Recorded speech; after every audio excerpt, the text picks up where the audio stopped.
complaints. So we have the statue in storage. But I guess Margaret did show up in person back, I don't know what year, 1915 or so, and she put that little mask, that little, covered her mouth, and they just recreated that incident. She was, well, I have a little, so let me just, next slide, I think I have a little biographical sketch of her. She was born in Corning, New York, 1894, died in 1966. Her father, Michael Higgins, was a radical socialist who harbored a seething hatred of Christianity. Her mother was an American Catholic lady, and she actually had Margaret baptized.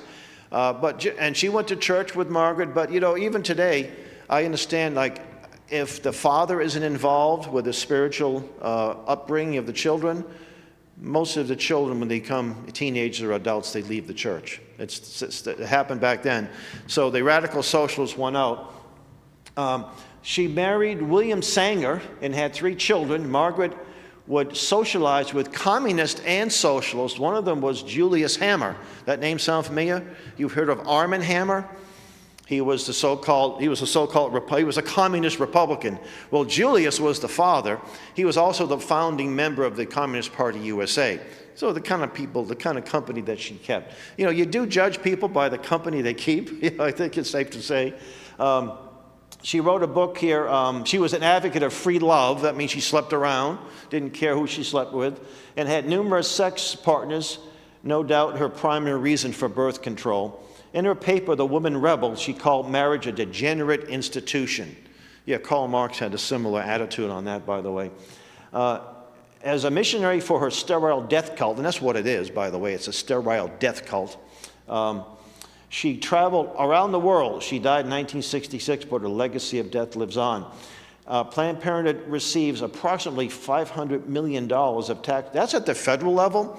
And a friend of mine up in Maine, said that figure is up to over $1 billion. I couldn't verify that, but that doesn't include state money. And while federal money cannot be used directly to kill babies for abortion because of the Hyde Amendment, it's like a bait and switch. So if $500 million goes to Planned Parenthood for other things, that means they have more resources to kill babies. And they perform between 40 and 50% of abortions in the country. Not only that, but a lot of states will give Planned Parenthood money to kill babies. And I'm not sure, I have to do a little more research to decide which states they are. Not every state, but I wouldn't be surprised New Hampshire is one of them. But I have to verify that. Next slide. Now here's Clarence Gamble. How many people have heard of this guy prior to this presentation? But we've all heard of Procter & Gamble, correct? He was the grandson of the founder of Procter & Gamble, and so he was quite a wealthy guy. He was an heir to their fortune. Born in Ohio, he's a Harvard graduate, and let's see, he was also an advocate of eugenics. Eugenics was the fad back then, the idea that you can make people, make races purified. There was a guy with a funny little mustache in Germany that went around talking about the same thing, Some of you may have heard of him. And by the way, the communists had the same perspective on that attitude too. He graduated from Harvard Medical School in 1920. In 1947, he co-founded the Human Betterment League of North Carolina, which promoted forced sterilizations. He co-founded that with a man named James Haynes. Some of you might have that name. Some of you men might be wearing that name on your underwear. The Haynes Hosiery Company. A lot of these industrialists were big supporters of eugenics. He also founded Pathfinder Fund, which became Pathfinder International. They exist today. They're like a Planned Parenthood International. They do the same thing. They provide. They use the term. What's the term they use? The euphemistic term. It's a DC-based or reproductive health. It's killing babies in the womb is called reproductive health. And if you go to their website, they will acknowledge the racist roots of their founder. Big deal. They're still carrying out his mission. We reject the founder, but we still carry out the mission. Next slide, please. So this is a letter in the late 30s. It's one of the first letters in the collection. It made reference to the Puerto Rican Project. Now, I've known pro-life people. I've been a pro-life activist since 1988. I've known many top leaders, and I asked them, have you ever heard of the Puerto Rican Project? And none of them did. I found it. So Puerto Rico, of course, is a territory of the United States since 1898, 1899, somewhere around there.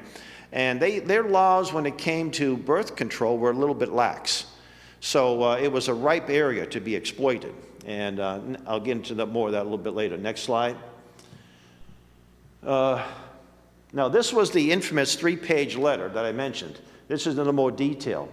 While the colored Negroes, and when Reverend Kraft was reading that in the video, he really said, it struck him. He said, Hallie, colored Negroes. He said, that must make you a white Negro. It's a serious topic, but you have to have a little humor here. They have great respect for white doctors. They, black doctors, can get closer to their own members and more or less lay their cards on the table, which means their ignorance, superstitions, and doubts. The minister's work is also important to talking about the black clergy members. We do not want word to get out that we wish to exterminate the Negro population, and the minister is the man who can straighten out that idea if it ever occurs to any of their more rebellious members. So now people will see this, some of her support, oh, she really didn't mean that. And I said earlier, well, if you look at her earlier writings, it seems to say she didn't have a great love for people who were considered defective or weeds. And it wasn't just blacks, Southern Europeans, Jews, and others like that. Next slide. Now, it's always a question, who funded the Negro Project, right? Money had to come from somewhere. Now, if you're in the advertisement business and understand the history of advertisement, modern advertisement, you'd know this guy. He's like the Babe Ruth of modern advertisement. His name is Albert Lasker. He was a Republican. Now, of course, Republicans, Democrats work together to do a lot of evil. He was actually he did some campaign work for President Harding and Hoover, I believe. And his wife, on the right, Mary Lasker, she married, her first husband was a wealthy art dealer, and he divorced her and married Lasker, who was much older. She was a close associate of Margaret Sanger, which should tell you a lot about her character. She ran one of the first birth control clinics in New York. They founded the Lasker Foundation, which exists to this day. They collaborated, and they were big advocates of socialized medicine during the 1940s. He died in '52. They also were big advocates of federal funding of medical research. Today, the federal government spends billions of dollars, and people say, really? If you fund something, don't you kind of control the outcome, you know? I think it's a great mistake. I had a friend that was an environmental scientist, Dr. Michael Kaufman, and he was part of the acid rain participation project in the 1980s. They thought acid rain was killing all the lakes and ponds and trees. And when they did the research, they decided, no, it concluded that, no, it's not really happening to any extent that you believe. And all of the ponds and lakes that have high acidic levels, as a result of our technology, fewer forest fires, and the forest, the ashes aren't going into the lake, so the lakes are reverting back to their natural acidic self. And he said the person in charge, the political conduit, said, that's not the results we want. So you know, when it comes to climate change and global warming, you know, they only pay people that will sing the tune they want, you know. So much for science. And by the way, there's no such thing as consensus when it comes to science. That's a lie. But I'm getting off my track just a little bit. That will be the next presentation I give, right? Next slide, please. Oh, I want to mention too, Mary, next, go back if you could, go back. Yeah, Mary was, she's on a stamp. She was very highly regarded. They put her, I think she died in the early 70s. She put her on a stamp in the late 60s. She was very close to Lyndon Baines Johnson. Now, if you go to their website, the Lasker Foundation, they have nothing but high praise. In fact, the picture on the left, I screenshot that from the Lasker Foundation. They think, oh, our founders, our visionaries. So I emailed them prior to publishing this, and I said, do you have a statement on the racist roots of your founders? They didn't get back to me. After several emails, they could have said, oh yeah, here it is right here, but they don't. And that would be a good assignment, like a homework assignment. You get a chance next couple of days, just go to the Lasker Foundation and say, hey, I wanted this story. I heard this guy, I don't know if I can believe him, but he said that you guys, your founders were racist. They said, is that true? See what happens, right? So you get the same response. But if they get a couple of emails, it's a few cranks. But if they get hundreds of thousands, then they're going to have to address it, right? So next slide, please. And by the way, they funded it to the tune of about $20,000. That's what I was able to, it may have been more than that. $20,000 today would be like $500,000. And what they would do is they would set up these various clinics in black communities in the South. They were like tests. This is where they tested. And then once the test is done, then it was all over the country. And I'll get into a person that you may be surprised to learn was very much part of this movement. So there's a letter from Gamble to Sanger. First, we asked Dr. Siebels. I couldn't find out much about him, but he was one of the doctors that ran these birth control places for blacks. What he planned would suggest for a colored demonstration. He said that Berkeley County in South Carolina, with a large Negro population, would work well for that. The Negroes would come flocking in. You see how they dehumanize the Negroes? Like they'll come flocking in. Mr. Lasker also approved of an urban project paying a colored physician to open a birth control center in, I think the rest of the slide's not there, but it was in Tennessee. Next slide, please. Yeah. Now, this is one of their colleagues, Dr. Lydia Allen de Philbis. She was also a big supporter of the birth control pill. She ran a clinic in Florida. She would actually perform sterilizations on black women. In this letter, she says, our Negro birth rate is too high. Well, wait a minute now, Dr. Lydia, where do you get that? Who are you to determine what's too high or what's too low? And how do you remedy that? So she was a big supporter of course, forced sterilizations. By the way, there were something like 30 states that had forced sterilizations. Maine was one. I can't remember, it was New Hampshire. New Hampshire was one. They repealed it in 1959, the year I was born. They knew that I'd be on the scene and I'd call them to count. But not too many in New Hampshire. It wasn't just geared towards blacks and whites and all people, but over 30 states. And it wasn't just in the South. I think Vermont had one, New Hampshire, Maine, but Massachusetts didn't. It was kind of interesting. Next slide. Now there's a picture of Dr. Lilia. She would have been a good concentration camp guard, really. I actually have a picture. I didn't use. I have a picture. She's in some kind of like World War I uniform. I said, oh my goodness. She wrote for Sanger's Birth Control Review. She was against the use of blood of black donors for whites and performed surgical sterilization for black women. Talk about not knowing the science. Or get that black blood. It's bad. Again, it was the guy with a funny mustache in Germany had a similar attitude. Next slide, please. Sanger, now the Rockefeller Brothers Fund, anything evil that was funded in this country in the last 100 plus years, you can almost guarantee the Rockefeller Brothers has something to do with it. And this is an incredible letter. I have all these letters that I mentioned here are in the book. I have all the letters in the book, by the way, and it just goes on all the reasons why we need to have this international Planned Parenthood. Now, just remember, in 1952, it was just 7 years after World War II, where millions of people died, perished. You think maybe we should have more babies, to make up for all that died. Oh no, we have too many already. So the Rockefellers did donate, and they did fund the International Planned Parenthood to bring about the universal acceptance of Planned Parenthood, eugenic implications, methods of contraception, sterility, and that's all the stuff that she was advocating. And she mentioned all the countries, and a lot of them were in Western Europe. Of course, India, Japan. Next slide, please. Now, this was, I mentioned this at the very first, it's on the cover. This was in late 1952. It is difficult for me, my dear Clarence, to review the history of accomplishments, for certainly when I see these schoolyards all over the country filled with roaring, shrieking children, I am not sure I have accomplished a thing. And then she went on to say Shaw would be George Bernard Shaw, the socialist author and writer. By the way, he wrote a book called The Intelligent Woman's Guide to Socialism. It came out like 1908. And in the book, he said, under socialism, and I'm paraphrasing, you will live well. If it's deemed that your life isn't worthy, you'll be killed in a kindly manner. He wasn't kidding. He was serious about that, by the way.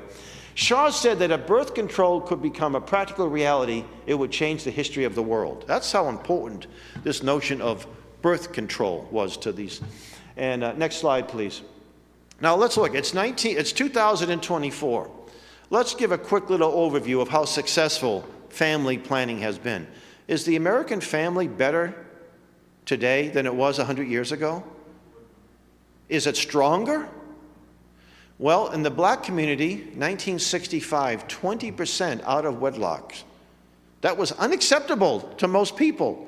Now it's closer to 80%. So that's either the results they want or it's been a dismal failure. I believe that God is the one that plans the families, not man. Sanger to Gamble. This is the first letter where sterilization and abortion were the only letter where it was mentioned. And it says that, how does it go? I can't see it. Usually I have my laptop here, but this letter, I think it was to India, the country of India, where they were big supporters of abortion and sterilization.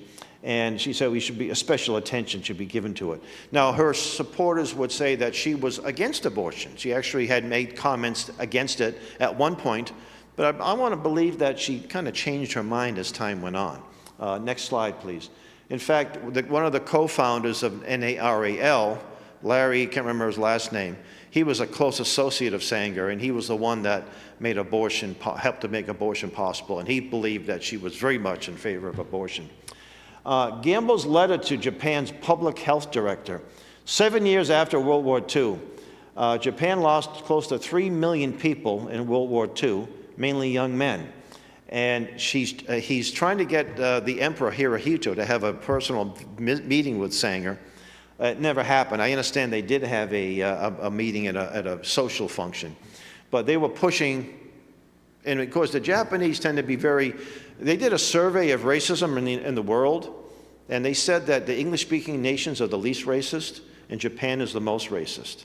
So they probably didn't really trust these white people, but they did support Planned Parenthood in a big way. Next slide, please. Now, letter to Gamble from Dr. Rock. Dr. Rock was from Brookline, Massachusetts, John Rock. He was supposed to be a good Catholic guy, but he was a big supporter. He was one of the fathers of the birth control pill.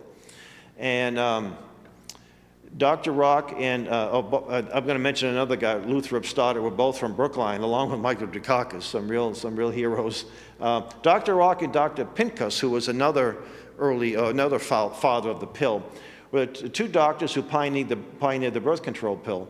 They would experiment on rabbits, as I said in this letter, and then they experiment on mental patients at McLean Hospital in Belmont. Now that's not working out. They also did some experiments in Worcester. That's when they decided to go to Puerto Rico, and where the Puerto Rican project took place. So next slide, please. Gamble's letter, February 26th. Now this is, he's addressing this to 3 ladies. These are the ladies that actually were on scene in Puerto Rico back in the mid-50s. About 1,500 women, Puerto Rican women, were used as guinea pigs to test the birth control pill. A few died. One would be too many, and some of them had a lot of severe reactions. So they didn't know what they were doing. They said, okay, give her this dose. Oh, okay, give her a smaller dose. Give them a smaller dose. And eventually the birth control pill was put on the market. This letter refers to the Puerto Rican project, where 1,500 Puerto Rican women were used as guinea pigs to test the birth control pill. Humacao, I'm pronouncing it right, is the city where the project took place. Note that Gamble used the term collaborators. Dr. Adele Pendleton Satterwhite was known as the mother of the pill. Well, I guess she should be if she's there on ground zero, using these poor women as guinea pigs. Not one penny went to any of the victims of this experiment. These big drug companies that make billions and billions of dollars didn't have the sense, they didn't have the decency to do anything about it. Next slide, please. Here were again, who funded this, right? Now, who's heard of International Harvester? Some of you people drive tractors, right? Well, it was the McCormick Reaper, Catherine McCormick. She was one of the heirs to for the fortune. She's the one that funded the Puerto Rican project to a certain extent. And Katharine Hepburn, lady on the right, the mother of the actor. Who's seen the movie The Aviator? The story of Howard Hughes. There's a great scene where Howard was dating or having an affair with Katharine Hepburn, the daughter of the other Hepburn.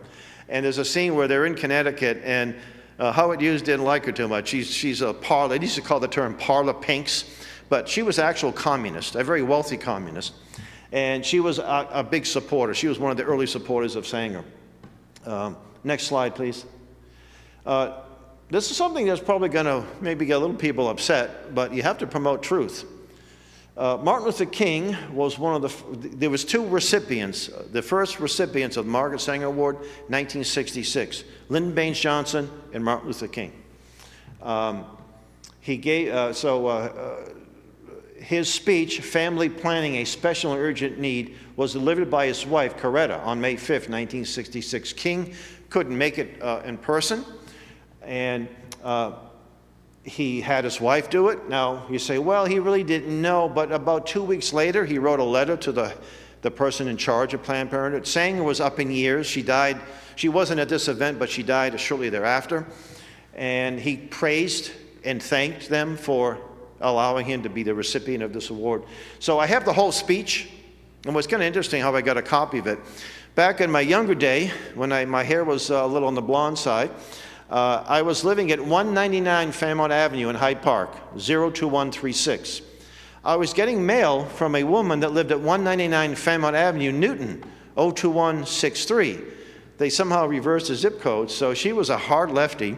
And I got an ad from Planned Parenthood to buy a copy of the speech. And I thought, oh, wow, this is pretty fascinating. I tried to communicate with the lady, but she thought I was probably a right-wing extremist, correctly assuming that I was, and she never returned my letter. This is an excerpt. She launched a movement which is obeying a higher law to preserve human life under humane conditions. A higher law. Now, when we use the term a higher law, are we talking about God's law? Sanger was an atheist, an adamant atheist, and she hated Christianity. So I don't know what higher law, I would say a lower law that he was referring to. Margaret Sanger had to commit what was then called a crime in order to enrich humanity. And today we honor her courage and vision, for without them there would have been no beginning. And this is the Negro constitutes half of the poor of the nation. Like all poor, Negro and white, they have many unwanted children. This is a cruel evil that urgently need to control. Having a big family was a cruel evil. I'm sorry, but the Bible that I read doesn't say anything about children being a cruel. It says they're a gift from God. In fact, my son's named Nathaniel. That's a Hebrew gift from God. So I don't know who wrote the speech. I don't think King wrote it, but he must have approved of it. But the person who wrote that speech could not have been a professing Christian. I don't know how that person could be. Next slide, please. Now, 1932, Planned Parenthood, well, before it became Planned Parenthood, it was called Birth Control, the Birth Control League. They had a Negro Advisory Council, and a lot of prominent blacks were part of this. One of them was a man named W.E.B. Du Bois. He was the co-founder of what became the NAACP, and Du Bois was an intellectual black, and he didn't have much respect for poor blacks. And this is what he said. He wrote this in the Birth Control Review, Margaret Sanger's Birth Control Review. On the other hand, the mass of ignorant Negroes still breed carelessly. Now, can you imagine if anyone in this room wrote that? You'd rightly be called a white supremacist racist and should be rejected out of hand. You know, repent of your sin and come to know Jesus. You can't harbor these values, right? But he did. They breed carelessly and disastrously, so that the increase among Negroes, even more than the increase among whites, is from that part of the population least intelligent and fit and least able to rear their children properly. How many brilliant people have come from modest beginnings, like Ben Carson, for example? I mean, it's just outrageous. And he was from Great Barrington, Massachusetts, too, by the way. Next slide. Now, here was another wonderful fellow that Sanger had. Sanger was, I had to say, she was brilliant. You know, you watch these old superhero shows and you see the villain. They say, oh, if he only used his power for good, right? She only used her power for good. She got Nazis, communists, and Klansmen working together. That must be difficult to do. So here's a guy Luther started. Now he wasn't not too well known today, but he was well known in this time. A guy from Brookline. I don't know if he was the neighbor of Michael Dukakis, probably not. Maybe I could do another video there in his neighborhood and find out who lived near whom. But he was a founding member of Sanger's Birth Control League, a member of the KKK, born in Brookline, Massachusetts. By the way, he debated Du Bois back in the late 20s, and I understand Du Bois pretty much won that debate. Not that it changed his mind any. He also, next slide, he was also, he went to Germany. I think he actually met Adolf Hitler. Now this guy was a full-fledged Nazi. He was the German doctor in charge of Germany's sterilization program under the Nazis. Ernest Rudin, director of the Nazis, okay. He wrote for Sanger's Birth Control Review, funded by the Rockefeller Foundation and the Nazi regime. He was personally decorated by Hitler. He escaped the Nuremberg trials, possibly due to his deep U.S. and England connections, I should say English connections. He would spend a lot of time in Washington, D.C. during the 30s and in England, because the eugenics movement really got started here. It's like we taught the Germans, they didn't teach us. And he lived out his life in somewhat obscurity, but he was never punished for any of his activities. In fact, there's a picture of him with his little knot. I don't think it's in this one. Next slide, please. Almost done. This was, when I mentioned the legacy of Planned Parenthood, a legacy of death, bad enough they're just killing babies, now they're selling their body parts.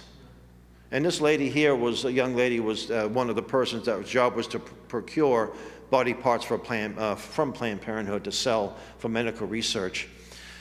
When we condemn the Nazis for it, rightfully so, Dr. Mengele and Adolf Eichmann, but they're doing it today. And what's interesting, tragic, is that every single black Democrat member of Congress supports Planned Parenthood. Every single one of them. And the pro-life movement, after Roe v. Wade, the decision that came out in '72, most of the early pro-life activists were mostly Catholics, Democrat Catholics. Today, there is only one Democrat pro-lifer in the House of Representatives. I think it's Henry Cuellar in Texas, and boy, they spent a lot of money to try to primary him. He won his primary. That's how bad it's become. I remember my congressman in Boston, when I was living in Boston, was Stephen Lynch. As a state rep, he was pro-Second Amendment, pro-life, and didn't think men should marry each other. And the minute he was offered that position in Congress, he switched just like that, like it meant nothing to him. Yeah, just the opposite of what he used to be. So I think this is my next slide. One more slide, yeah. So I have a call to action. You know, there's a video clip of Chuck Schumer in front of the Supreme Court, basically threatening Gorsuch, Supreme Court Gorsuch and Kavanaugh. And he's using the Old Testament. You'll reap the whirlwind. You won't know what hit you, Kavanaugh. Usually he's reading notes when you see him. He's got the granny glasses. He wasn't reading any notes, and he had that really evil smile. And initially I was upset and angry with him. And I thought, you know something? I got to pray for this man, because he's going to hell.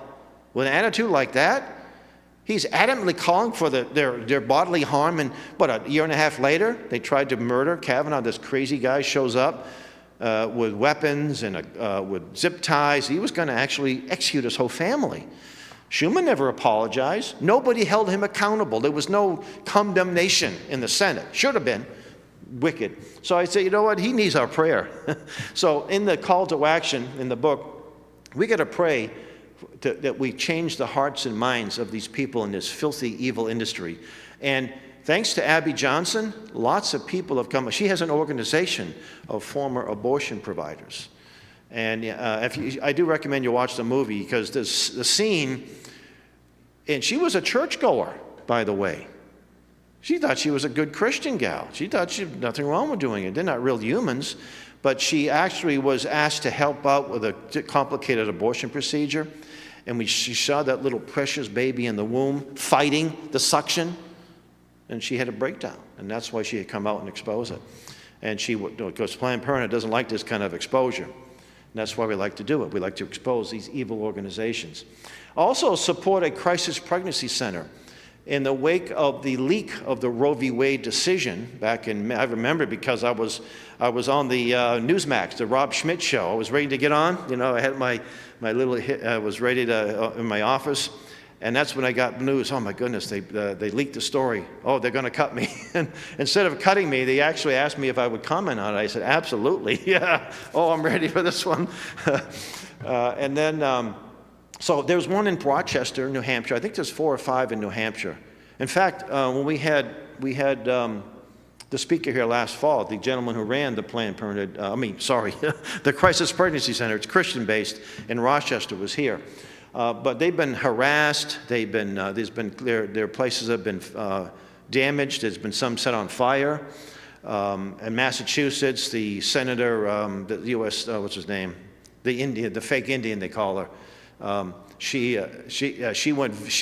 vilified them, and it's, like these are awful places. They're lying to people and so forth. So they're really, literally under the gun. And our Justice Department doesn't seem to really have a big interest in finding the people who have been involved in this, So pray for them, and if the Lord leads you to support one, even volunteer. Don't we, I think we actually support one, don't we? Because I think we were getting things, we were preparing, we were donating things. So I think this church does already support that Crisis Pregnancy Center. Get involved with a local pro-life group, or if not, start one. I know there's the Cornerstone, New Hampshire, is a statewide entity. And by the way, I don't know what happened. They were supposed to reconsider the bill, the so-called assisted suicide, but I haven't heard if they did vote to reconsider. And I do encourage getting copies of the Racist Roots.